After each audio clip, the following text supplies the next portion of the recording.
What do you see as the current economic outlook for Hong Kong, especially leading into a bigger initiative like the Greater Barrier?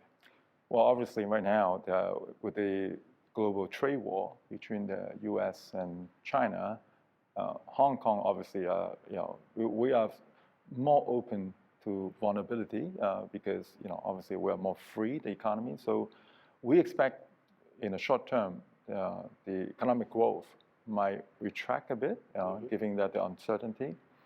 But again, I mean, this is not just a Hong Kong thing. It's a global thing that we need to address. And I certainly hope that both China and the U.S. will manage to resolve these issues because it's nobody's interest. And it's not just China and U.S.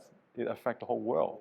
So I think maybe perhaps this is more politically driven. So maybe if things settle, that we can go back to the basis because there's tons of synergy for all these countries to work together. It's a win-win. I can imagine China needs all these resources from Australia, and Australia wants to access these to the market, so on and so on. So I will hope that the current situations are short-term. I hope that we manage to get back to our normal self so that we can move on. But for the short term, we expect the economy to slow down a bit, but it won't hurt us. I think because whether it's Hong Kong or China, we are still fundamentally sound.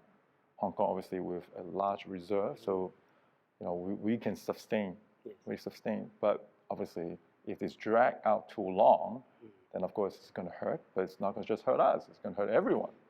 So I certainly would not want that to happen. No, absolutely not.